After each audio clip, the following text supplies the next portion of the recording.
Good afternoon. Welcome to Two Gents Live broadcasting at 7:31 p.m. Central Standard Time. Tonight we have a special guest, but before we get off into the special guest, we're going to do our normal thing. We got Ron Spikes out of Houston, Texas, Pastor A.F. Riggins out of Houston, Texas, and Mr. J.T. out of the state of Louisiana. Tonight is going to be a little bit more serious than what we have been in the past. Not that the previous conversations have not been serious, but this is about elections and the results of the election. Ron, what I'm going to do is I'll send it to you first, then we'll go to John, and then we'll take it back to Pastor Riggins, and then we'll introduce our special guest, and we'll go right into the heart of what this conversation is going to be about tonight. Hey, how y'all doing?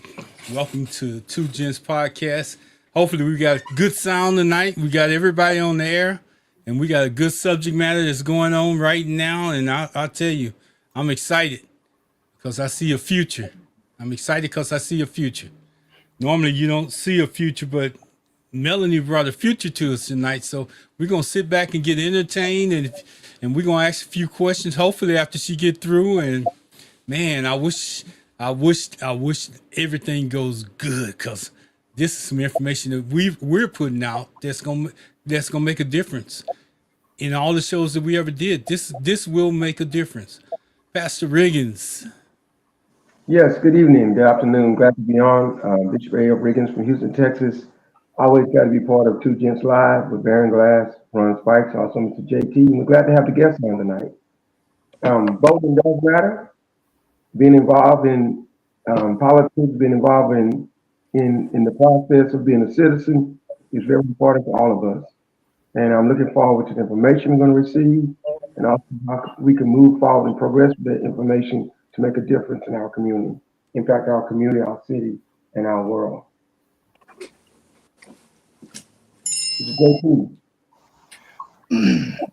Again, thank you for having me this afternoon. Hello to our guest host as well. I mean, our guest Melonie. But I just need to say that politics is one of those things that we try not to get involved in when we don't know what we don't know. But it's when you know what you know and you see what it's going to affect. It's going to touch you no matter what stage of life you're in. Everything about any of this, especially what we're going to discuss tonight, is going to touch people in our future and in our lives right now. So this is important stuff. That's what I got. Well, Ron, AF, and John, for a long time we've talked about the effects of local voting. And we know with the presidential election that we had a lot of people that chose not to vote, did not turn out to vote, or just did whatever they felt was necessary. Now we are reaping the negative benefits to many as a result of not getting involved. Tonight's guest, Miss Melonie Saulsberry, who represents Black Voters Matter, is going to provide us with a lot of information on, and I'm guaranteeing that a high percentage of people here in the state of Louisiana have no idea that we have an election at the end of this month. So one of our goals and purposes is always to enlighten and inform, which mainstream media's goal is to distort the message and divide the people. What we're trying to do is clarify every piece of information that's out there and unite individuals to get involved in local politics. Just because it says Black Voters Matter, that does not in any way, shape, form, or fashion exclude providing information to any voter that's out there. But we know we have issues with individuals from our community who just for whatever reason choose not to vote. So if you don't mind, Miss Melonie Saulsberry, Mel, I'm going to let you come in, introduce yourself, and I'm going to ask you a few general questions, and then we're going to get directly off into the information. If you look on the screen, you'll be able to see a lot of information that she's going to provide. You can take this information, you can use it for your own benefit, and it might help you make a conscious decision this month when we have to participate in the local election. Melonie Saulsberry, how are you doing tonight?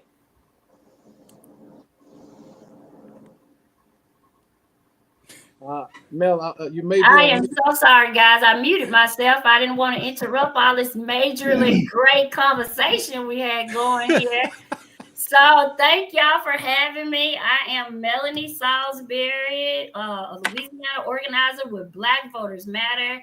I'm true to this company, but never true to this game. I started at 16 years old, organizing and canvassing.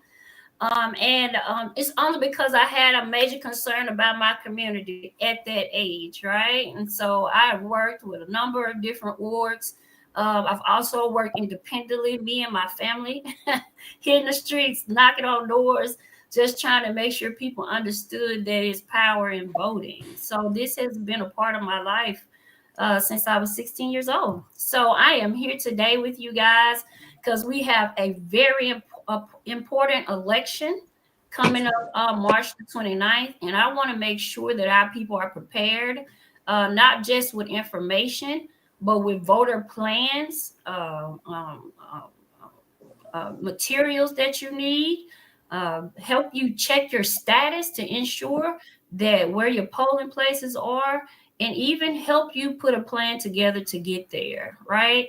And so I'm super excited about being here with you guys. Thank y'all for the platform. And we also want to note that Melonie's organization is nonpartisan. They do not endorse candidates of any kind. They only provide you with the appropriate information. So we wanted to put that disclaimer out there. We want to make sure that everybody understands what it is that's going on. Melonie, based on what you have seen throughout the state of Louisiana, it's my understanding that there is an upcoming election on March the 29th, maybe? That's correct. March the 29th. We're headed to the polls again here in Louisiana.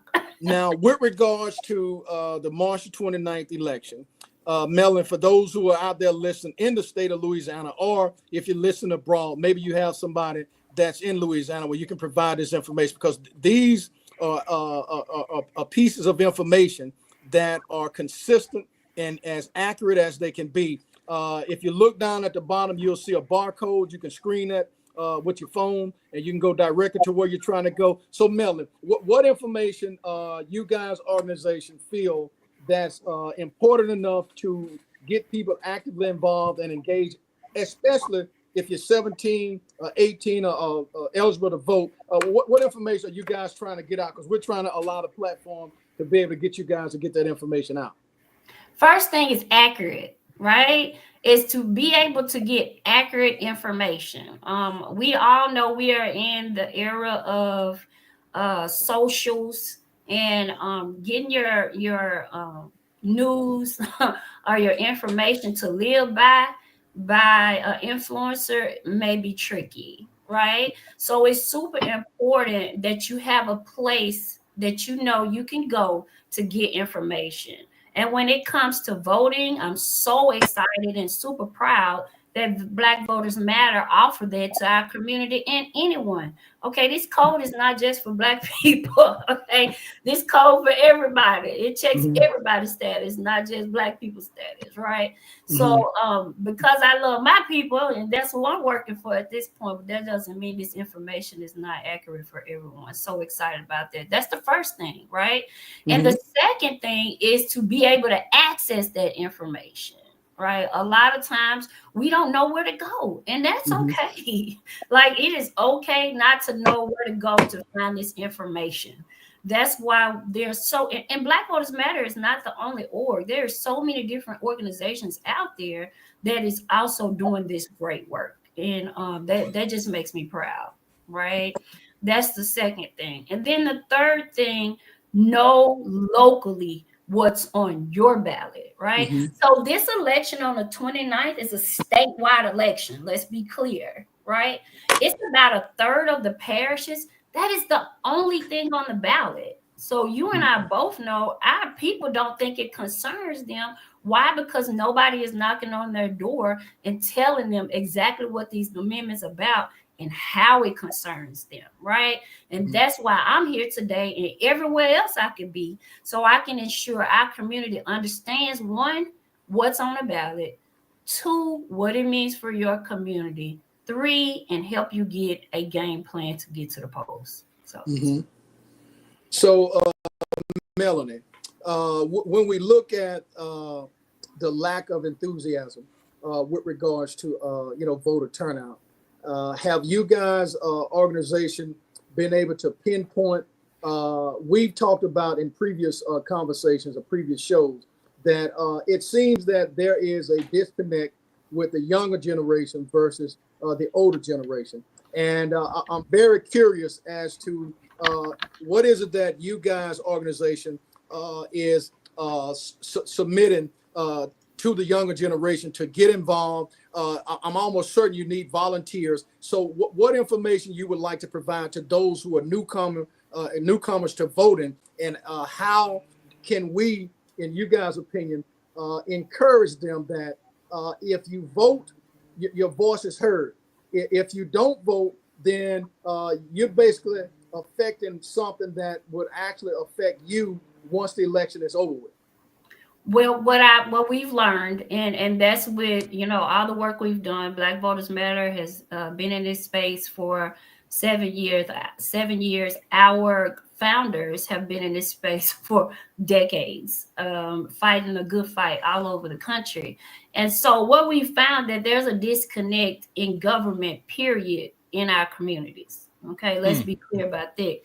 And because that disconnect started years prior, generations prior, okay, then our young people are even more detached, okay? And so what we have found that it works with us is we partner with college SGAs all over the state, okay, all over the country. But I'm talking about Louisiana because this is where I am, okay? So we all over the state. And those SGAs, we do the same thing we're doing here with you. We do a ballot education training with them. We teach them how to text their friends. We teach them how to call their friends. And we also teach them how to knock on doors. Now, so you have to do it all, right? And you have to call people to action. Young people want to be in the mix, right? If you they want to be able to be involved. And what I love about Black Voters Matter, we have so many areas where they can volunteer, where they can become involved, where they can create too their own platforms, right? We love influencers, right? And that's why we try so hard to be a part of podcasts like these, right? To be with people that's influencing other people with correct and accurate information. So young people, they want to be here in this space. If you think back to 2020, when you had those folks standing in front of National Guard with guns, pumping tear gas in their face, hey, it wasn't me. It wasn't our generation. That was young people. So that shows and that teaches us that young people want to be involved, but we have to give them an organized, structured platform, give them a call to action, and allow them to create, right? And give them the space to do so. And I'm just super excited to be a part of that strategy. Mel, I'm gonna send it to one of the other hosts, but again, do you see where the older adults or the millennials or the Generation X or the baby boomers, what is it that you guys feel, and this is a superficial question, but what is it that you guys feel that we can do better? Because obviously the disconnect is there. We see that many young voters are not getting involved. Is it because they don't really know what it's about because we didn't teach them the lesson, or is a combination of both? And my mother was nowhere near involved in politics, and it came from it was a plan when people on Bloody Sunday when folks died. Okay, when you've been beat down, when King was assassinated, right? To remove millennials or the generation next up, I'm not doing that, right? I'm not going to do that. So then we had a whole space of time that no one did the work. We made our money, right? And we pulled power through money, okay? And so now we have a group of people. And I knew I wanted to do this work. I just knew I did, right? And what compelled me was the Rodney King beating. If I could be totally honest, I saw it on television, and I was like, Mom, I was outraged. I have never seen anything like that. I was in a black school, totally black school all my life. I was a very nerdy person, right? So I wasn't, hanging out or anything. So I never seen anything like that. So I went back to school. The very next day, our principal had the sheriff come in and talk to us about how we need to be obedient in the street. And I was appalled. I was appalled. Let me be clear. And the protest began. All through my school, I got threatened to be suspended and everything, right? Because I was appalled. And that's when the passion came for this work. So it's not like it was passed down to me. You understand what I'm saying? And so now we have to allow young people to create and build something that maybe it wasn't built in them prior to. And Melonie, I think for the record, your mom, you developed this fire. And as a result of that, if I'm not mistaken, and you can share this, because it's not just talking the talk, it's walking the walk as well. You have your young boys actively involved in volunteering, voting, canvassing, and all of that. And My again, boys are trained canvassers. They can have a canvassing conversation with anyone, right? They are trained phone bankers, and they are also involved in text campaigns. And they also walk the streets with their mom and with their own organizations now on college campuses, right? And so they became a part of student government because it's who they are. That's correct. Okay, Pastor Riggins, I know you are heavily involved, Ron, because I want to give you, John, you guys the same opportunity, because again, what one may be thinking, the other may not. So I'm gonna yield to you, Pastor Riggins. You got a question that, a comment that you'd like to share with regards to what we're talking about tonight, and we're going to kind of look at some of the information that's actually on the the page that's being shown on the broadcast. I'm getting text back here now, Melonie, from individuals from the state of Georgia who, by way, has family down in Baton Rouge, with their family members are listening. So I want to make sure before we leave that they understand that the election is this month. If they are eligible to vote, they can look at the particular barcode. They can go out, they can share this information on their Facebook page. You can share it with your cell phone. So social media and the internet allows us to never lose a game. We just have to get involved in the game. And Pastor Riggins, I venture to say, with you being a student of history, there are some interesting comments, at least, that you'd like to share and or ask a question. Yes, thank you, Melonie, for all the information and also your leadership in this area. I like the fact that she said the passion began when she was in high school, when she saw the beating of Rodney King, which I think was around 1992 or something like that. And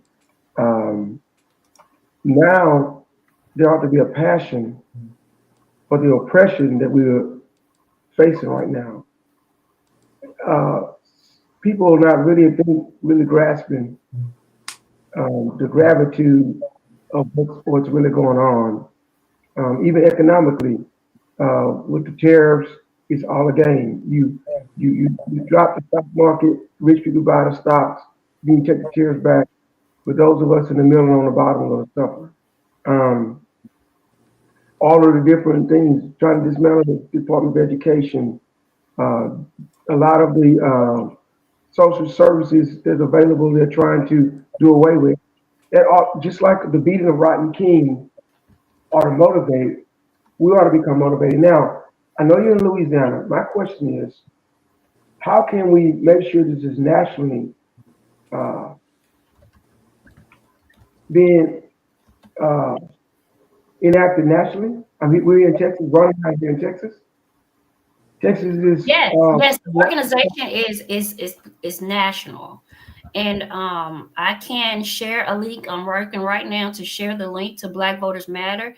And when you go to that website, it gives you opportunity to volunteer, to opt in to get communications. And I think that is a great place to start. So glad you asked that question, Pastor, because when you get connected, the outrage that you feel inside that you may think nobody shares with you, you are now connected with a group of people that shares that same outrage. You can imagine how I'm a 16-year-old person. My principal was furious with me. I mean, I was a straight A student, on top of my class, and now I'm cutting up. And I cut up for a year and a half. I was a junior, and I cut up, right? And he could not understand it. And can you imagine being in a space and place, especially being a young person, where you're not connected with people that feel the same passion that you feel. So I recommend, one, that you get connected, right? And then two, find a way to volunteer. When you volunteer all over. You can volunteer anywhere, right? I was in Selma, as you guys can see. I was in Selma, Alabama, right? I just came on staff, so they didn't have plans for me to be there. I paid for this trip for me and my boys because I needed to make sure they understood what time and place we in, and how the movement needs them, not just me, not just following me. And they recommitted themselves to doing more work, and it was a blessing. It really was. Thank you. I have one more comment. I'm going to yield to someone else. The election for 2026 for Congress is going to be very important. It's going to be very important. The 2026 midterm elections.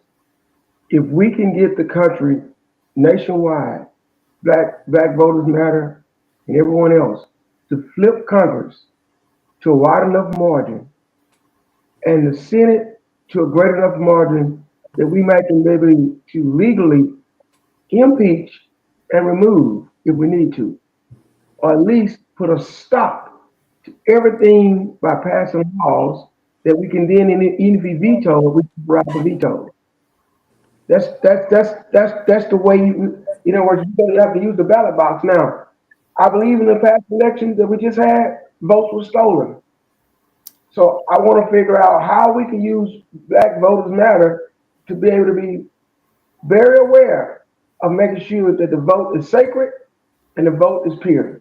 And I'll Hey, let Mel, before you tackle that, since she's nonpartisan, I'm going to ask her to, if you choose to answer, from a legal standpoint, just talk about, the influx of getting people to vote and how you feel we can do that. And John, you and Ron and I can kind of tackle that, Riggins. I know exactly where you're going. And I think what you're saying is that if we can get enough people mobilized to vote and get them out to do what job they need to do to make it appear logically that there's nothing that you can do. It's a unanimous vote that's out there. So you have enough votes to do the things that you're talking about doing. But Melon, from the standpoint of what he's talking about, engaging these kids, and I call them kids because they're younger than us, engaging these kids, what is it that podcast can do? Can you feel like if we invite them on and just let them talk? Because we know we had variations of opinions when Kendrick Lamar got on. Well, Kendrick Lamar was speaking to that younger generation when, in fact, the older generation did not understand. So we did not. I mean, well, I did because I followed Kendrick, but a lot of us didn't understand. I mean, we didn't understand it, and that's okay. That's okay because something else, like Rodney King, gave me my passion, right? And if Kendrick giving it to them, it's okay. Kendrick, come on, give it to him. But to go back to what Pastor said, then I move right there because there is, I firmly believe exactly what Malcolm X said. We're not outnumbered. Okay, here in the state of Louisiana, we have 34% Black voters. I'm not talking about people. Okay. So what that means is they have to put together constitutional amendments like this so they can take us out of the process of voting, right? So what we got to do is organize. Just like Malcolm X said, we're not outnumbered, we out organized, okay? And I know some people have issues with nonprofits, with these orgs out here. It's okay. Find your org. Find the one that fits you and what you got going on, and be involved, because you can't do it on an island by yourself. No, none of us can. So you get out there, find a place where you can work, where there are people like you, and you give everything you can to make a difference. It's going to take all of us. Here at Black Voters Matter, I'm an organizer for organizers, right? So what I do is I help organizations, I help them become organized so they can mobilize, so they actually can move the needle in their communities, right? So when you're a part of an organization, you find your niche, what you want to do, how this works for you, right? And then you become a part of that. You mobilize yourself, you organize yourself with others, and you all will be able to touch more people. And your impact will not just be broader, but it'll also be impactful. So that's why that's our strategy here at Black Voters Matter. Every election counts. Mr. Spikes. You know, because right here, it's not, but I mean, this is on the ballot all through the state. Every election counts. So we can get our people to understand we ain't missing an election, right? Because we got to give these mandates that, you know, they love a mandate. Here we go. Now we got to be able to put a mandate out there that we voting, right? And our percentage gonna matter. Right. So you need to make sure you understand that. And that's how we're doing that. And then I'm sorry, Baron, you asked me a question. No. Give. Remember, the platform is yours tonight. We're just giving you the opportunity. So you're not talking too much. Ron, I'm gonna bring you and John in because I know you guys should have questions and or comments. But I like at some point to look at the special election primary when we're talking about March 15th, which is an upcoming date, March 22nd, March 29th. Some of the issues that are there are education, criminal justice reform, voting rights, and access. All of this information, and if you scroll down to the bottom, which I'm not sure if, how some of the listeners are out there listening, but we'll read off this information specifically because I found out, Ron, years ago, the older generation, those who really vote, sometimes they are actually lacking the information. So this is another way that we can clarify and rectify some of the issues that we may be having, because this topic, Pastor Rick, is 100% in line with what we talked about 10 or 12 years ago when podcast was not even heard of, but we were out there doing them on the Smoking Glass Hour, on Real People, Real Life, on Blog Talk Radio, on Blog Talk USA. We had 7 days of shows, 24 hours a day, that was not even heard of. So we're on the right track with what we're doing. Ron, I'm gonna bring you in with any questions and or comments to Melonie. Hey, Melonie, I just want to say, I know I didn't get your permission to bring you in to show your pictures like that. But I want them to know that you was on the forefront out there. I want them to know that you went to John Pettis Bridge, that you made the march, that you followed the path in which our history has taken us through. And people need to understand that. And the other thing that I want to make emphasis on, you know what? We're talking about Louisiana tonight. We could be talking about your city or my city tomorrow. If we have ballots like this that come up, we need an organization like this, Black Voters Matter, to get that word out. That's very important because I'm gonna tell you something now, and I gotta share this, Glass, because I was listening to Van Jones and I tried to get it to play, but since it didn't play, I'm gonna narrate it for you. He said that our party and majority of black people support Democrats. I'm kind of neutral in this. I want to go with the best man, but he said that our party is so lost that we it's gonna take us forever to find our way back. This was from Van Jones.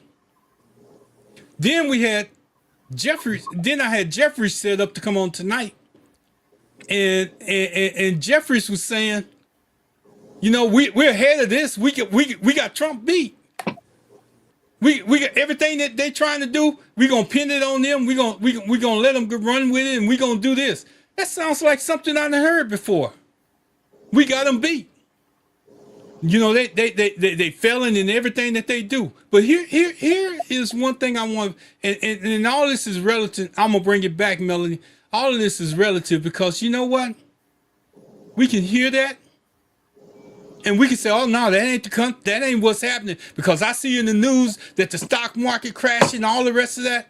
And about the time we get close to the election, guess what they do? They put out them little checks.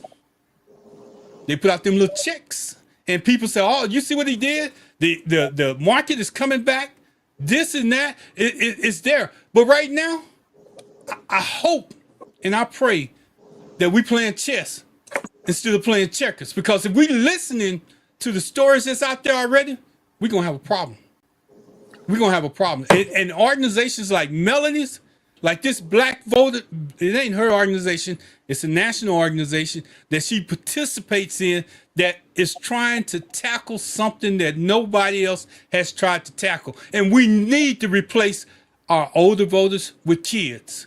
We need to expose our kids to voting. Her kids was out there, and she had them exposed to voting, trying to get them active. If you're not trying to do the same thing, I always say it like this, Glass, and I know I'm long-winded, but if you ain't bringing Pookie and them to the voting ballot, don't complain. If you sit back saying, I didn't vote because I didn't like none of the candidates, don't complain. Don't go to your barbershop. Don't go to your beauty shop. Don't even come on this podcast. Don't complain. Because what you got for not voting is in Washington right now. All right, John, I yield. I'm sorry. I could go on, but I'm trying. Nothing wrong with emotions, Mr. Spikes. Mr. Trill. I guess I was actually going to go on with something of a question in a way. And this is going back to, I guess, the voting fail. I know in Louisiana, and I'm thinking in this state, especially in the parish and the district we're in, it's a majority of people of color where we are. And I'd like to know how we can have a situation like that, and yet we end up with depressed voting numbers for people like us. I ask, it's either one or two things. Some people are numbers people, and some people are, okay, this is what it should mean to you or to me. Does it matter? Which approach do you need to use to get people to wake up and say, hey, this is at your doorstep. Voting on this will matter. You may not see it, but it will. And that to me is the secret sauce. Well, John, yes. Before Melanie jump in, and let me just hone it on in, because there are certain things she can't do. If you look at what's on the ballot now, if there's any parent that's out there that's got a young child that's 16, 14, 15, or 16, ask yourself, do you want that child to be basically considered an adult for something that he or she may have done and get caught up in the adult system? When we know that studies have shown that most kids have not developed until they're 25, 26, 27, 28, 29, 30, brain-wise. So that's one of the propositions that's on the ballot. So it's not even about numbers, John. It's about whether you want to affect positively something that's gonna affect, if not your direct child, somebody else's child that you know. And if you look at statistical data, you'll find that many kids that come from, and we're not even use color, that comes from what we call broken homes, the poor, those who don't have the funds to do what some other people do. That's a reason why you should get up, get out, and go pull the lever. I'll let you come in, Mel, and talk to it from your side. I appreciate that conversation right there, because this is the conversations I have when I'm at the doorstep. Okay, so and this is a great time to walk through these amendments, right? And so Amendment 1, I'm sorry, Pastor, did you want to come in here? I guess I was trying to clear up John's question. I think John's trying to ask if he has a majority, live in a majority district, why are the numbers depressed in that district? Are they hiding the votes? Or people not going out to vote? He's wondering why he's in the majority district, a majority African American, and then we look at the vote is depressed. He's wondering if the system is hiding those votes or they're not going to vote. Am I understanding that right, John?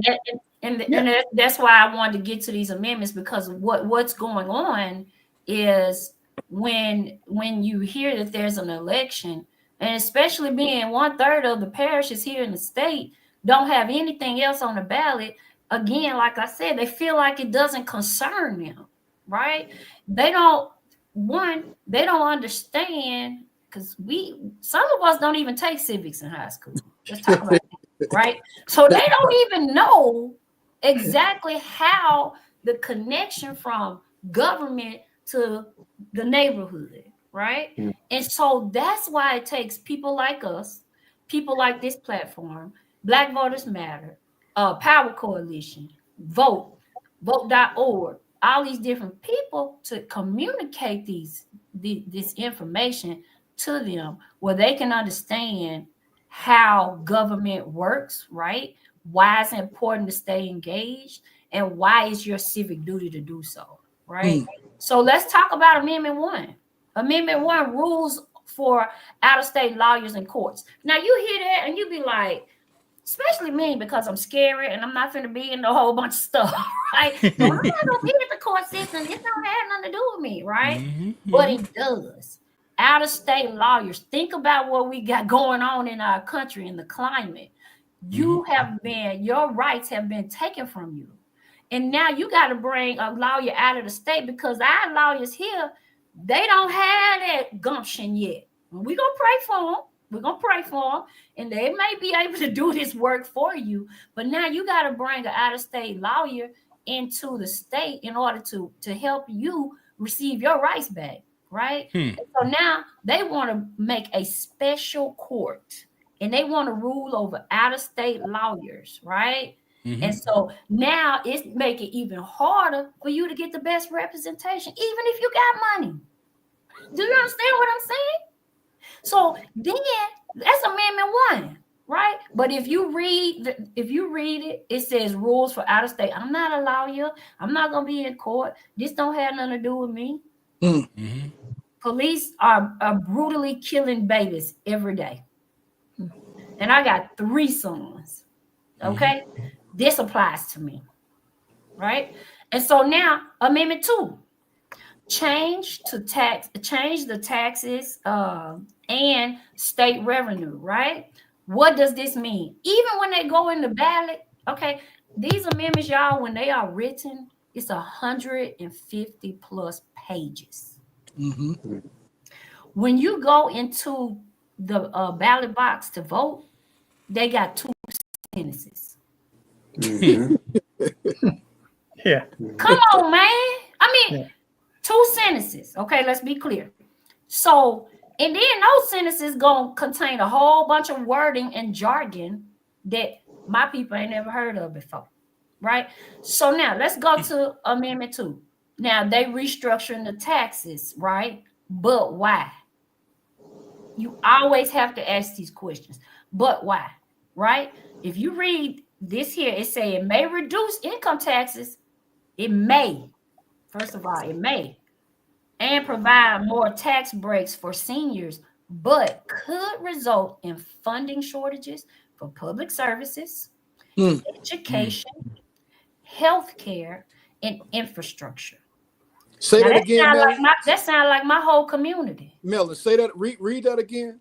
Okay, it says may reduce income taxes and provide, and I'm gonna go back and talk to y'all about may reduce that, okay, and provide more tax breaks for seniors, right? But could result in funding shortages for public services like education, healthcare, and infrastructure, right? So when they say income taxes, your income tax number may go down, right? How much they take out for the state. Because we all know the state gonna get their money one way or another. Okay. They getting their money. All right.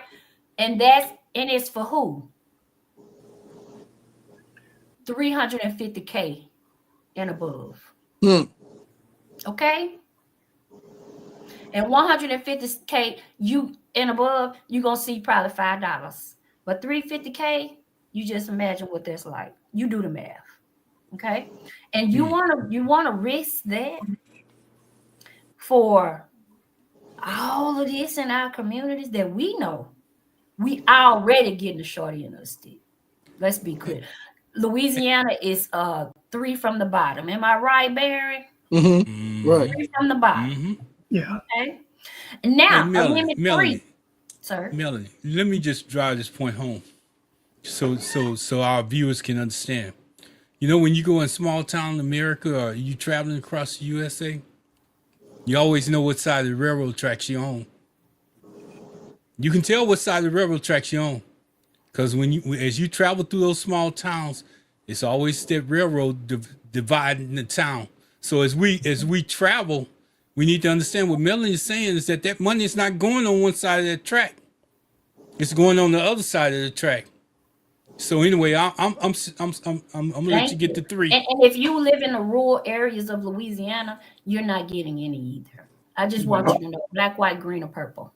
Also, I want to add to that, you want to give up $5, get back $5 to lose health care, education. Because there's people that make $350,000 or more, it's really going to maybe see $300 or $400 break. You get a $5 break to lose all this stuff. And I'm gonna take it a step further. The more inner city you are, we know who lives in the inner city. We know who lives in the hood. That's in the city. That ain't on the outskirts of town. They're moving out there. So no tax base with that. Hey, sure, but they put the carrot before the stick. You see how they jump the seniors lower your tax because base. seniors are who's voting, right? Yes. And so of course, when you get in the ballot box and you say, "Ooh, money for me," right? But that's why this ballot education is not just for children, right? It's for adults as well. It sounds familiar because that's going on every day. Absolutely, Melanie. It sounds familiar because I heard somebody say that where's the highest voting population, like you just said? He said he's gonna make Social Security tax free. That sounds familiar, don't it? On a national level. But then where you gonna get the money, bro? Where are you gonna get the money to continue to have education? Because then what's gonna happen next? And so let's see here where it says provide more tax breaks for seniors, but the income tax too. You know what they saying? They also have in this bill that they're gonna give a permanent raise to all teachers across the state. You know who will be responsible for paying that raise? The municipalities. Say it. Yeah. That is the actual town. Now you go over to Lake Providence. Right now, they can't even pay to have a police force open. Wow. So you think they're gonna be able to pay for a permanent stipend for their teachers? So do you understand how disproportionate this is? It's not even plausible. Do you understand? For it to be a benefit for any community that is not rich. I just gotta say it like it is. They're taking the false premises because in Texas you have independent school districts, right? Like y'all have the parishes and the municipalities. We have in each one of our counties several independent school districts use a tax base. They're taking false premises that they were using in Texas and trying to apply it to another whole system that's not even set up like that. Now, if you're not being enlightened and informed, then this is probably not the place to be. Again, these are factual situations that Louisiana is going to have to tackle, right here within the next 14, 15, 16 odd days. And this information that is being put out, again, like she said earlier, and I like this comment, not only should we be educating the young, but the actual voters who are going out to vote need to be educated, because they may be going out and voting, pretty much, the wrong way. Ron, if you don't mind, let me read a couple of these comments. I can see a few. We got Sean said, I asked this before. Does it make sense to stay with the Democratic Party, or should there be another alternative party we should support? Not sure. Just putting it out there. And Ron, the reason why I'm doing this, because we say if they respond, we're gonna put out that information. Melvin said, Louisiana special primary election. Check your status. Get your ballot information. You can get your voice here. Make a comment, and we will bring you into the show, Ron. I think we've lived up to that reputation. We're going to continue to live up to that reputation. Again, like Pastor Riggins said earlier, one of you guys said, it's here now, but it can be somewhere else tomorrow. Riggins just said they're taking some other concept and trying to make it applicable to somewhere here. There's absolutely no way a small municipality can afford another tax break. I mean, another tax burden or another millage to substantiate. Let me just put it this way. In certain places, Ron, you may have one mill that may be bringing in $100,000, whereas another parish like Lake Providence, one mill might be bringing in $1,000. Okay, look at the disproportion. So again, I think this podcast, other podcasts, Black Voters, Black Voters Matter, anybody else that's out there that wants to provide this information, they need to be those drum majors, for justice. Riggins, I see you out there getting a little anxious. I'm gonna bring you in, and I don't know if you had a comment or a question, but go ahead. I'm just being excited. That's all. I just like what you're saying. I just like how you're saying it. Hey, let us keep on going with those amendments. Yeah. I agree with you. Thank you so much for that. It is so important that we understand, like you said, it's all of our jobs to be drum majors. It's not just because I'm an organizer and I that's what I do, but it's all of us. And that's why we teach one so they can teach more. And that's the goal. That is exactly the goal. And Amendment 3, that's the one that you talked about briefly, Baron. Amendment 3 is going to start charging our children, minors, for felonies and possible misdemeanors, right? As adults, right? So now they'll be going to adult prisons. They will get harsher sentences, and we have to understand a child is a child, right? Their mind is not developed, for one. So now we're turning the tables on what it looks like for juvenile justice. We're no longer talking about rehabilitation. Now we're talking about punishment and punishment alone for a 14-year-old child, right? And if that don't make you get up, if that don't put something in your spirit, right, now is the time. March the 29th, you have an opportunity to save your child. You have an opportunity to save your child. And if we know better, that's not just in Black neighborhoods. That's a 14-year-old that don't look like the folks at the judge or whoever decides to render judgment over this 14-year-old kid. Can I say this? For everyone. I'm bivocational, so I'm a school teacher. And I happen to teach in the schools where kids get kicked out of school. And I'm involved with what you call restorative practices, in which you're trying to rehabilitate. Imagine your child going to Angola. Angola is one of the worst prisons in the whole United States. My brother, who's about 3.5 years younger than me, when he was in Baton Rouge, he used to go down with a pastor and do prison ministry in Angola in college. And the stories he tells, even the I know they do this reality TV show about Angola, seen on TV. They don't even touch what really happens down there. Imagine your child at 14, 15, and 16 going to Angola. That's all I'm I saying. can't, Pastor. I cannot. I cannot. Melanie, I wanted to share something with you real quick. And John, I know you're out there. I'm gonna let you come in after this. Oh, You know, about I want to say about 8 or 9 years ago, people were talking about Flint, Michigan, and how bad the water was. Well, I'm gonna tell you something about that little episode. It wasn't a little episode, but before it got popular in the media, we had normal citizens coming on our platform telling us about it. From Inkster.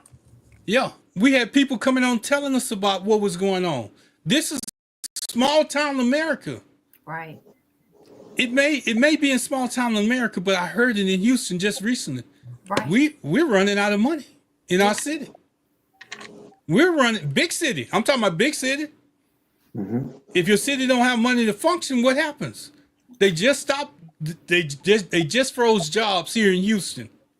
Mm-hmm. So I want to relate that back to what you're saying across small town America, because if they're doing that in Houston, everybody else is going to fall in line eventually. And we need to make sure that we understand.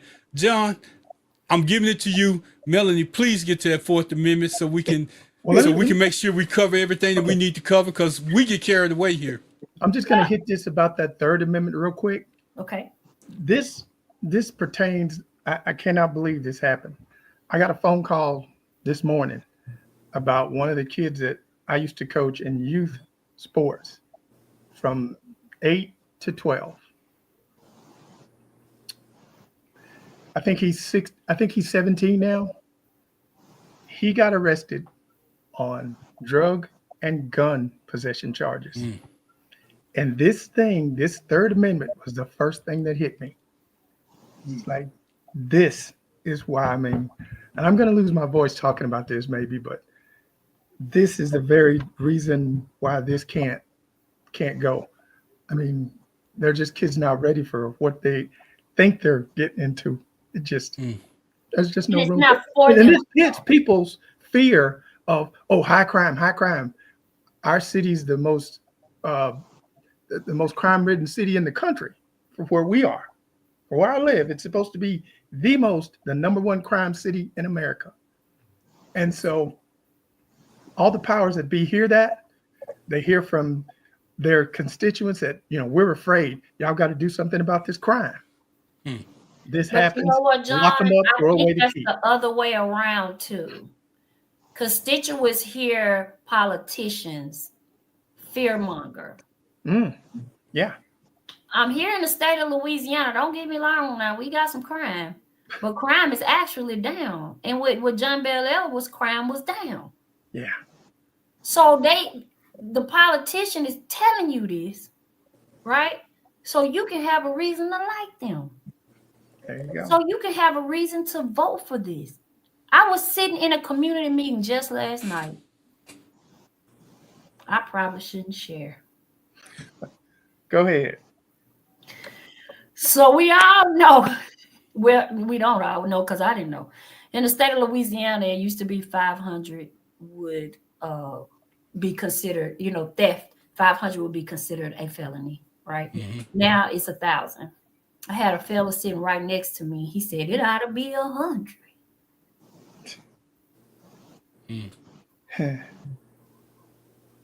So can you imagine if your son got blamed? And this is an analogy that the lady told us last night at the community meeting.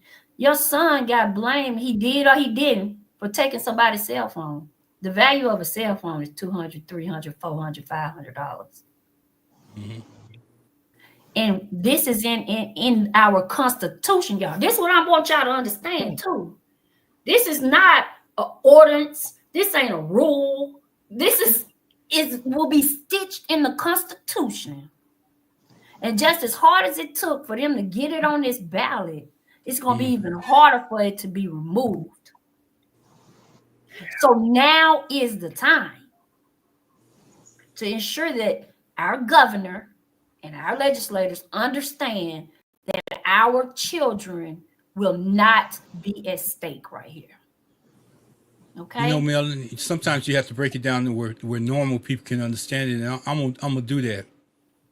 You can go to a store, walk out of there with 5 bags of groceries, and that's $100. The purpose you probably your family couldn't eat in this economy, so you got caught stealing something that your family needed. Yeah. So now you got a felony at $100. And That we don't make no just sense. opened a brand new juvenile facility, large juvenile facility here in the state. So we know what that is. I do want to get to 4 because a lot of people look at this and they be like, that doesn't matter to me. But filling these judge vacancies faster, why? When they say faster, more economically, that means your vote will not be involved. Okay. So when they say fill them faster, that means they're going to have a legislative body that is chosen by other folks, not you, fill a vacancy of a judge seat that will be rendering judgment over you, your children, your family, and your community. Do you want that? We vote on judges and judge seats. We vote on judges and judge seats here in Louisiana for a reason, right? And they are jurisdictional.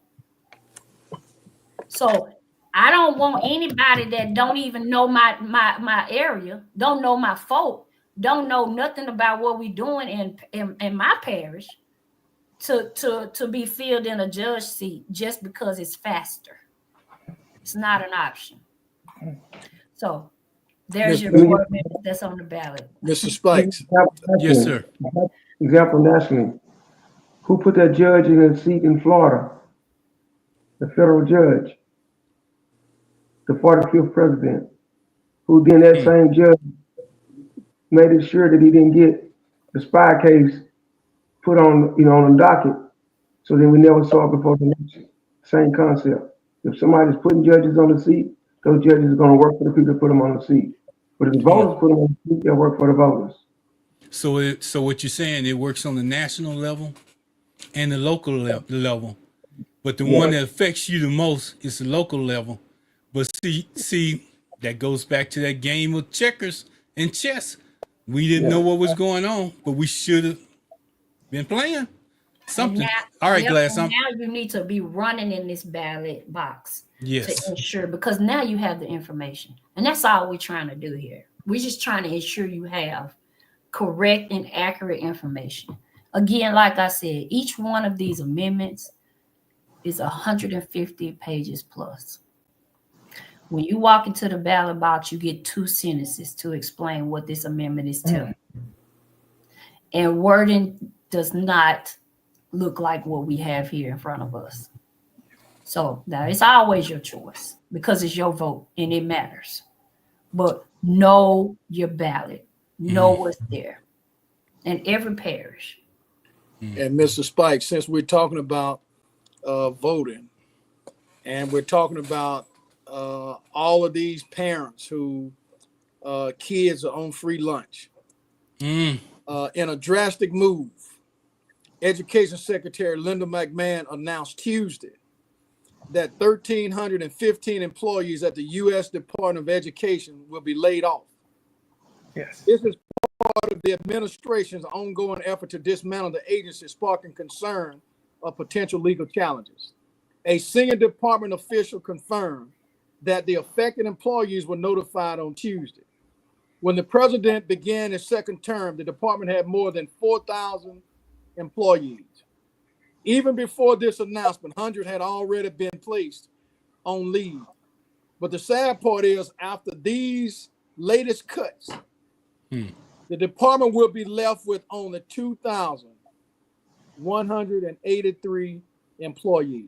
So if you, for one reason, think that your child in some way, shape, form, or fashion is not going to be affected or impacted, and at an educational level, whether it's a parish, whether it's the county, or whatever the case may be. So if you feel that your child does not deserve you to go out and vote for somebody who's got your kids' interests at heart, then this podcast is perhaps, not for you. We've been talking tonight to Miss Melonie Saulsberry from Black Voter Matters. We've been talking about the upcoming election here in Louisiana, the amendments, 4 of them to be exact, on March 29th, 2025. I think early voting begins on March 15th of 2025.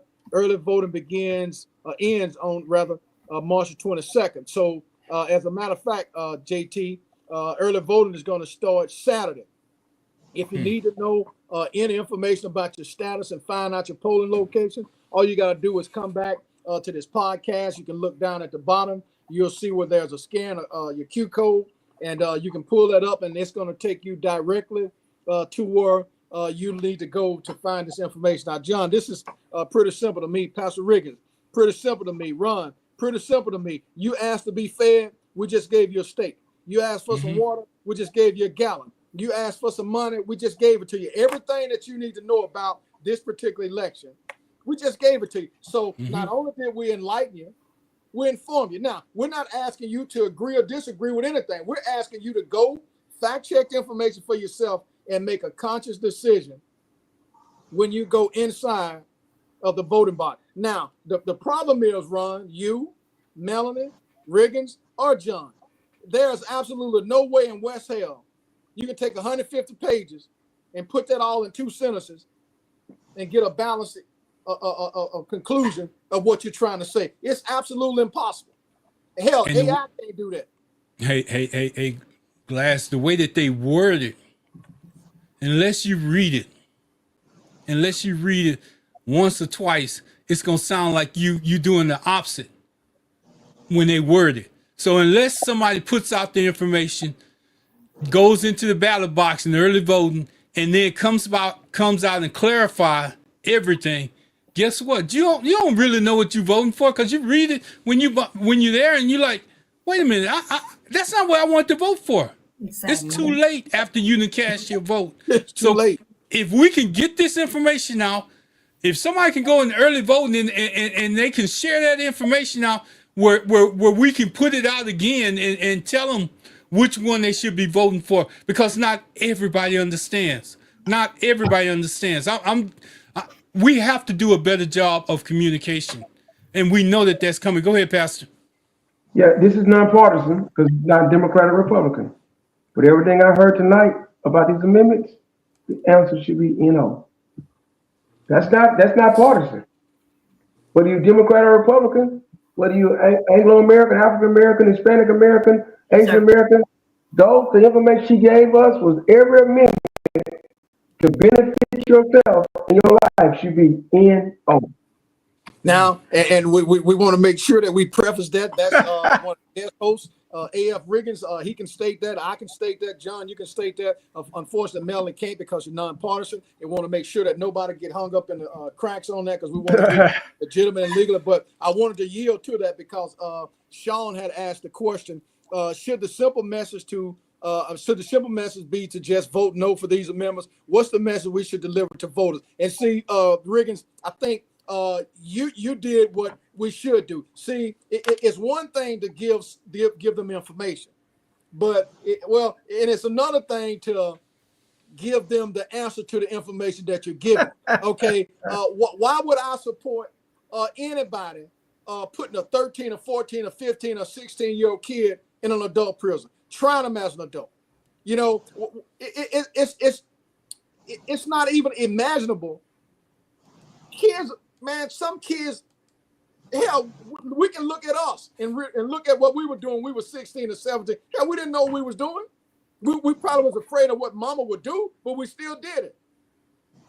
So I think at the end of the day, Riggins, Ron, and John, and the purpose of Melonie, we have to encourage people to get out and vote. For the next, today is the 12th, 11th, for the next 17 or 18 days, 17. This is what we should be talking about. Now, my question is this, Riggins. We have local people that are elected. I haven't heard anybody talk about this. Okay. And I'm not saying talk about it in the standpoint of telling somebody how they should vote, but you should tell them that there's an election that's coming up that could actually affect them. You should tell them that if you got a 14 or 15 or 16-year-old child, that you might want to go and do some research, or you might want to go to some people, you might want to go to a podcast, not even necessarily this one, to try to find out how this may affect my child. Because remember, we got 16 and 17-year-olds having kids. That's correct. You know, so this man. And Baron, that it's as simple as you don't have to say one way or another. You can do exactly what I've done today. Mm-hmm. What is on your ballot? It's called ballot education. And you got to connect the amendment with their community. You can't talk to them like they at the Capitol. Mm-hmm. Now, and you need to break the amendments down. Now, if you at the Capitol and you see these amendments go by, when there was a bill, you didn't read it. When it became an amendment, you read it. And if you can't help your community that has charged you with doing that work by explaining it, that's simply all I did, Baron. And we have to be good stewards over knowledge, just as we do with material things. So thank you so much for that. Well, let me say that I learned something as you were going through them.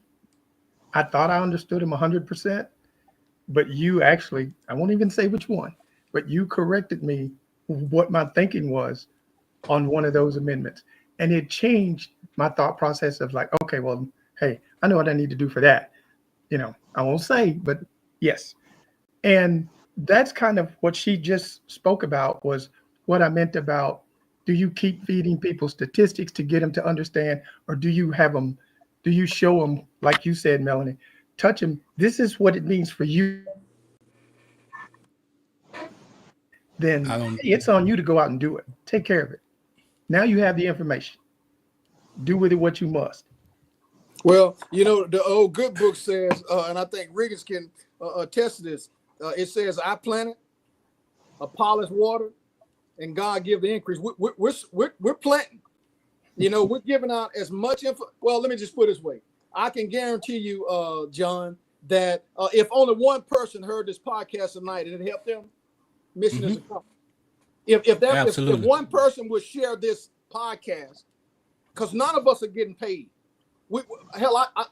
Absolutely 5 not. minutes, I'm sitting down, we're doing this podcast. So you have to have an investment. Melonie has her kids, young boys involved. What young kid want to be involved in? That's old stuff. No. It's not old stuff anymore. A.F. Riggins got a full schedule. He's live right here on this podcast. Got his show tomorrow night with his Bible study, Bible teaching. So, Pastor, I don't know. We hadn't even touched how churches can get involved and spread this information. Look at my background. Okay, I see it. They have a lot of ways to reaching people. And again, I like what Melonie said, educating a voter to become an educated voter. Riggins, you from the historical background has always tried to teach a lesson. So what I'm gonna do right now is I'm gonna yield to you and see if you can bring this in from a historical standpoint. Why voting matters, why people went through blood, sweat, and tears just so we can have the right to vote, and we don't even use the right to vote. I'm gonna let you come in, Rick. Ron, put that picture back up of her and her sons on that bridge. I'm trying to get there, Pastor. I was way ahead of you. Yes, sir. So here's what happened. When John Lewis started good trouble was when they were trying to march for the civil rights, march for voting rights. And on that bloody Sunday, they ran over with horses, beat them down. They brought Dr. King in the next week for them to march from Selma to Montgomery. That's in the 60s. Now we're in 2025, and the venue has changed. The scenery has changed, but things are still the same. In which, go ahead, Barry. Go ahead. I see you. No, go ahead, because there's a very important question that was just asked at the bottom by Sean. And Melonie, I want you to look at it. Ron, I want you to look at it. Riggins, I want you to look at it. And John, I want you to look at it, because we need to address that particular question. But go ahead, finish, Riggins. Right. So I I'm gonna go far to 2020, and then I'm gonna yield to that question. She talked about the man on the side of her said $100 ought to be a felony. Hmm. The name of our group is Black Voters Matter. Mm-hmm. But the pinnacle of Black Lives Matter was this: a counterfeit, supposedly $20 bill was presented at a convenience store in Minneapolis, Minnesota. Am I Come right? on. And for 9 minutes and 29 seconds, a cop put his knee on a man's neck from Third Ward, Texas, that was crying for his mama and saying, "I can't breathe," for $20. So I'm you know they can do that. This is what they're looking at. They're looking at how can we make anyone that's look like us, not like us, to be a criminal and mete out justice to them either unjustly or by the court system. And I yield. John, I'm gonna let you go, and then I'm gonna come in and say something. I don't know if this is gonna. I just have to say it. What he just said to me just kind of turns back to even with that walk on the bridge. That's how they saw us. That's how they felt like they could treat us, and even worse. And when I hear "Make America Great Again," you want to go back to the days of when you could do those very same things. And now they are doing it, as Melonie understands, with the voting booth, legislative. That's how they're doing it now. They're gonna encase it in state constitutions and the U.S. Constitution if they can. And I'm sorry, John. You hit. I'm sorry. I hate to interrupt, but that was so huge because we had constitutional law on our side. Yes. What we're doing right now, everybody needs to understand. It got to be clear. They are changing constitutions throughout this doggone United States. State by state. This governor is trying to change the Constitution to fit the ideals of a few.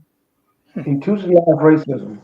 Institutionalized and So legalized. not only now, because we didn't have local government to help us back then on the Pettis on the Pettis Bridge, right? Mm-hmm. But we did have a constitution. Mm-hmm. Look at your Supreme Court. You understand what's happening here, guys? It's time out. It's time out.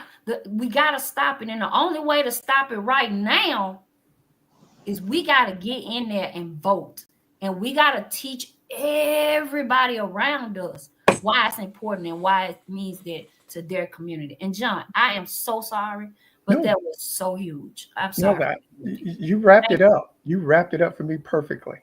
Thank you.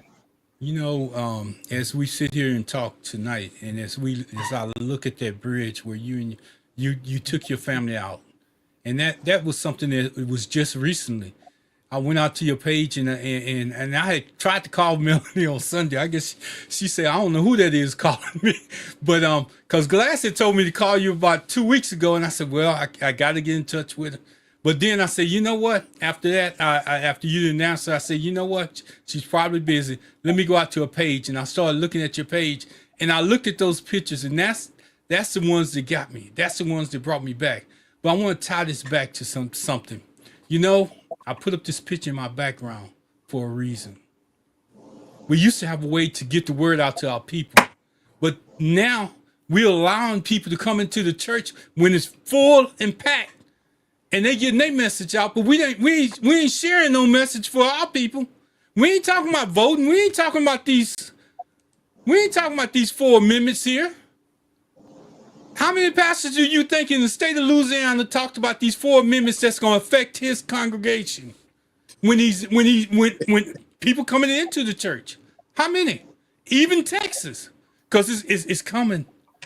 It's like you're on a bicycle and you're going from point A, B, C, D, E, F, G. It just so happened that Melonie caught this and she wanted to bring it to our attention. She caught this and she wanted to bring it to Black Lives Matter attention, and they agreed with it. They got it published right here. They even got you a place where you can go vote. Where they got a code down here. I haven't heard these people that's behind me up here say nothing. Very few of them. We that was our That was our message center. That was our internet. We need to use it. We need to use it. Somebody made a comment on YouTube the last time I looked at it. They say, well, the black church is not relevant. It's only relevant because the people in it. It's not relevant because the people that's in it don't want that message. They want that. And Pastor, I'm not talking. Some, not all. Some, not all. I need to get that clarification because, they want that offering plate passed, but they should have some leaflets or some pamphlets or something that somebody can take out of there that's going to educate them. They should stand up in that pulpit and say, you know what? Have y'all seen those amendments that's going to send your kids to jail? And if they listen to the show, Melonie, you said somebody said $100. You can go spend $100 worth of groceries. You can go to a restaurant. You can buy about 5 or 6 pieces, and you're over $100. But you in there and you go to Angola? Can I add to I yield. Black Pastor? A few weeks ago, Dr. Jamal Harrison Bryant, he used to have the saying when he preach black man, preach, when he was down in Baltimore. He's down in Atlanta now, Newburgh. He got up and preached a sermon or a segment of his congregation of some speeches he made in the congregation about the present administration and how we need to be involved and boycotting and DEI. The black church community got an uproar saying he shouldn't even be coming from the pulpit about it. You know what I said? I said, wait a minute. In my sermon, I'm going to preach about Jesus Christ. But when they finish that first section of singing them praise and worship songs and all that stuff, and I get ready to do the altar prayer and all the prayer and the testimony meeting or whatever, and getting people prayer, the first thing I attack is we got to deal with our community, our young folk, and what's going on in this nation. It might not be in that sermon that I'm going to win you to Christ, but I'm going to put it forefront from that pulpit that we got to be leaders. And then on the back end of our service, we always got a history moment. And an older young lady, I call her older young lady because she's older than me, gets up and tell a history every Sunday, 52 weeks out of the year, and tied to the present current event. If the church don't do it, then the pimp house not going to do it, the trap house not going to do it, the crack house not going to do it, the deaf not going to do it down in the White House for us. I see. Mrs. Spikes, I still need somebody to address this question. I think we should use more positive, precise language. Tell them what we need to do. Most of us need clear direction.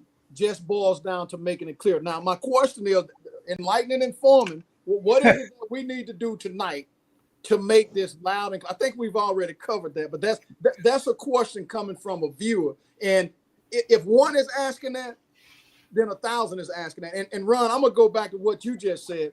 We are so confused. We got 900,000 voices coming out, and ain't nobody on the same page. So you got this group choosing this group. We got this group choosing this group, and everybody in the boat, and somebody get mad and they want to sink it because they're not the leader. That's our problem. We got too much jealousy, too much envy, and too much all this other stuff. No, hell, they're probably trying to say who the captain of this ship.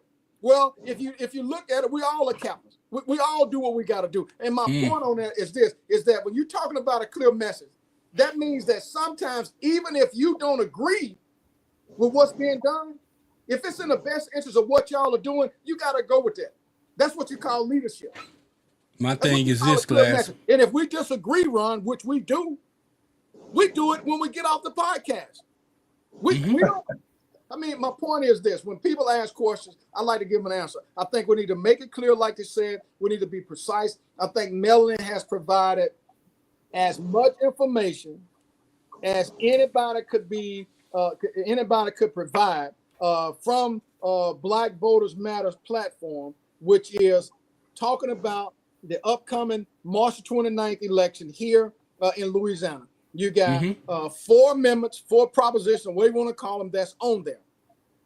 If you got kids, you need to make sure, if you don't vote for nothing but one of the 4, if you got kids that's got kids, if you got friends that's got kids, Hell, if you got anybody that's got a kid, you need to be telling them about what you heard tonight on this podcast, because if you don't, when the smoke clear and the dust settle, like Melonie indicated, that once it's inscribed in the Constitution, it's hell to change it. It's been 400 years. Some things are still the same. It's been 200 years. Some things are still the same. So people are always saying, why should the federal government be involved? Well, the federal government is what gave us civil rights, not states' rights, not local. The federal government is what gave us Brown v. Board of Education. Amen. Okay? So the federal government, in my opinion, has always played a role in the American Negro's life. So I will always support things that are progressive with regards to civil rights, voting rights, and all those other inalienable rights that we are supposed to have. Melonie, give you the opportunity to give some closing words. Hey, Glass, before you do that, I just got to add this. You know, when you go to that place that's behind me there, and you got on them big old hats, and you got all them programs that you're reading before the service, we got this service coming up, we got this coming up, we got that coming up. Educate them on that ballot that's coming up too. They may not want to hear it, but educate them, because that's more important. You coming to the service with your grandson and your son dressed like you, jumping up and down in the aisles and all that. Monday he'll be in jail, and you wish you would have knew this. You wish you would have knew this. You wish you would have listened while you was jumping Sunday. Then you'll run back to that church and ask them for money to get him out of jail, to pay his bail money. We might as well just tell the truth. So, Melonie, I love it. Thank you for bringing it to our place of business. Thank you. I want to say it, but I ain't gonna say it. But no, I'm gonna say it anyways. I think we need to pass the offering plate. It's all yours, Melonie. Goodness gracious. Well, thank you two gents for having me here. This has been an amazing experience for me. I'm so grateful for your hearts, to be able to move the needle here in this country, in our communities, and in our neighborhoods. March the 29th is election day, fam. And if you do not have a plan, it is so important that you get one, right? We have early voting starts March the 15th, and it goes up to March the 2nd. So if you're busy on the weekend, you're traveling, and you got a lot going on, no worries. Hey. Run by there after work. The polls are open in your community. It just depends on your parish, but most up until 7 p.m. during early voting, okay?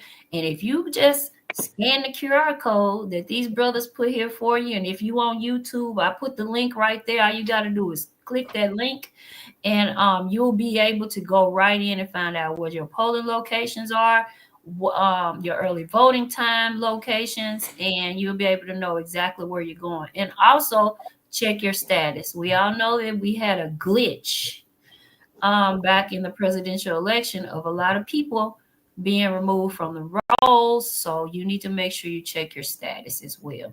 I'm grateful for the opportunity to be here. It's been a part of my life since I was 16 years old. And I want it to be normalized that we vote, right? That's just what we do, right? So many people have died for this opportunity and this right to do it, and we got to preserve it. So thank you again.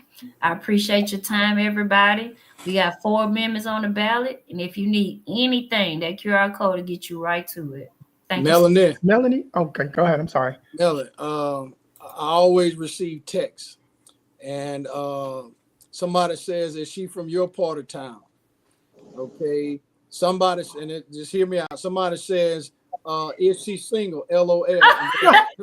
No. The cut-up is real over here. Hear me out. Then they say, no, just kidding. She's a very intellectual young lady, and I'm glad, but based on Women's History Month, that you guys brought somebody on. So see, what I'm saying is sometimes we make a joke to go in to what it is that we're doing. And my point is that there are people that's out here listening. Okay, and if it takes good looks and good conversation for them to listen, That's what we're going to use. So this is a personal friend of mine. They're married, so there's not even not even an issue. But my point is that so often we're viewed as not capable of doing these things.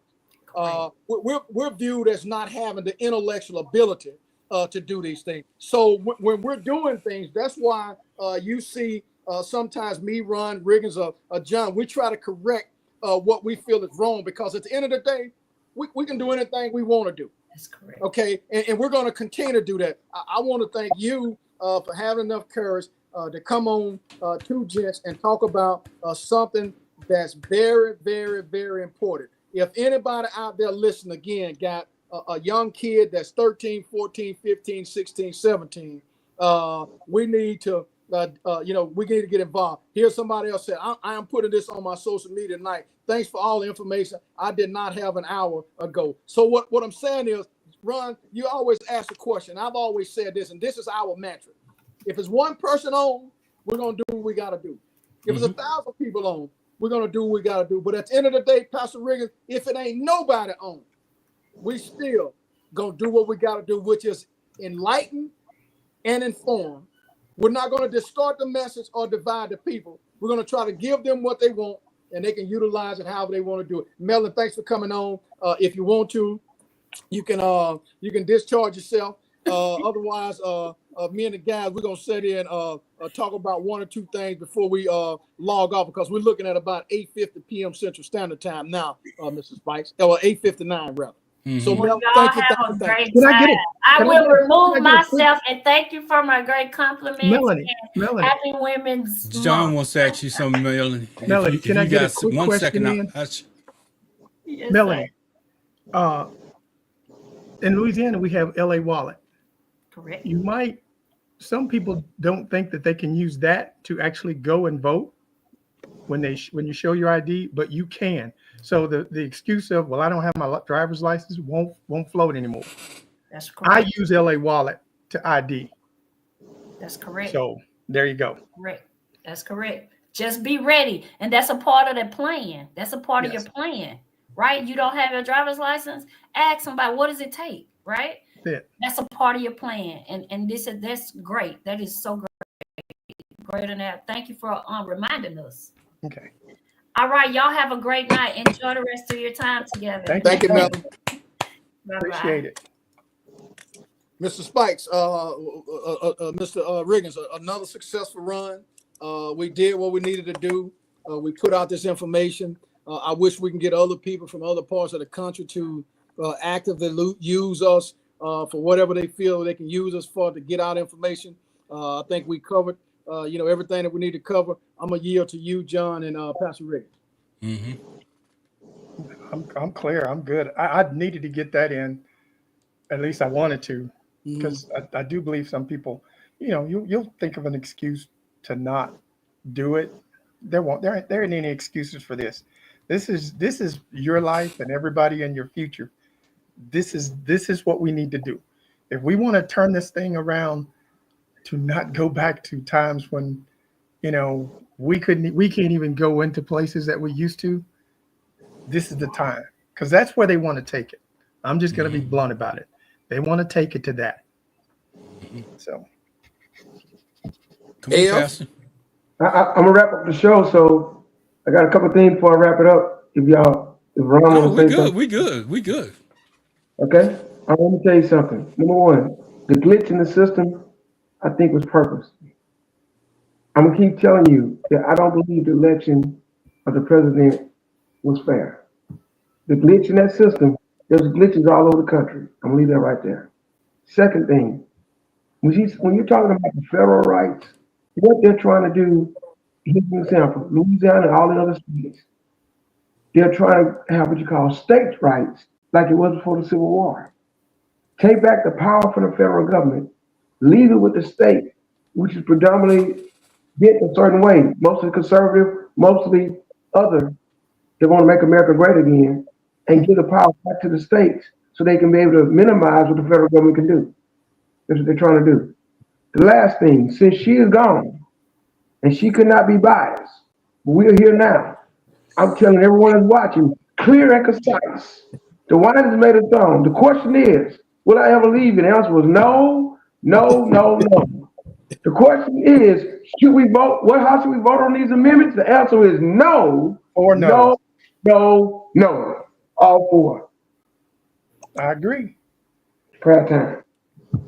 She's not here no more. If you want to hear We had to be we had to take a different approach when she was on the air. It was tough. it wasn't Democrat or Republican anyway. It was rights for us as our citizens. Whether you're Democrat or Republican, it's going to affect you. Whatever side of the track you live on is going to affect you. From outside the track, it's going to affect us exponentially. And the answer is no, no, no. Hey, Glass, I want to point back to something that you said that you reminded us of last week. You know, you see how Melonie came on the air? Yes, sir. We had to use, what do we have to use? Decorum. Yes, sir. So we used all our decorum while she was on the air. Because we could have went another way. But we didn't want to offend her because she's a sister stepping out there. And we need sisters like that to be in that position. But I'm gonna tell you, that's what that's an educated time where you have to understand what decorum is. You have to let that message flow. But I'm gonna tell you, you better be voting no. So what It's you in were your best saying interest. what you're saying is while she was here, that was a decorum-based conversation. Yeah. Now we're in the barbershop phase. Is that what you're trying to say? Yeah. Beauty shop too. Right. And We getting our nails done too. We getting our toes in the water. If y'all can Pedicures and all of that. That's where we at right now. Glaston took off his tie. Pastor Regan's laughing. John over there laughing. That's where we are. Oh, man. You know. But see, that's what it takes. If our message gets across, we got our message across, but we're here now. Yeah, Glass, I hit myself the whole hour and a half. The Glass, I want to holler no every time. We don't need bloopers. We got bloopers. All right, guys. Let's get our decorum back together. Pastor, stop laughing. John, we ain't gonna say nothing else. Glass, put us back in our seats, please. Yeah, the thing that I like about it most is, Ron, you and Pastor Regan, we all know pretty much each other's personality. We know when somebody want to speak. We know what they pretty much going to say. And what I like about Pastor Regan, he's always maintained his professionalism. And I think he'll tell you that just because he's a pastor, he's still human, which means he makes he's always been open and candid with regards to people. Don't put me up here when I'm really right here. I just have a word that's given to me from God, and I try to spread it. So, all of the fellowship and all the jokes aside, we have individuals who research. We have individuals who don't just throw out talking points. We have individuals that can debate their own points. And what I like about this is this. None of us on either side of the spectrum. So we have the opportunity and the privilege to talk about whatever it is that's going on, and we can be fair and we can be balanced. And I think we checked President Clinton, we checked President Bush, we checked President Obama, we checked President Trump, we checked President Biden, we checked Hillary Clinton, we checked everybody from all different perspectives. So it's not like it's one-sided talking points here. But at the end of the day, Pastor, I'm gonna yield to you and go ahead and close us out. And I appreciate you, brother. Yes, always. John, I'm JT. I'm saying John. I think it's JT. I know. That works too. Yes, I'm glad to over the last few weeks get to know you. I've been knowing these guys for a few years. You can fit right in with us. So two gents, JT and the pastor.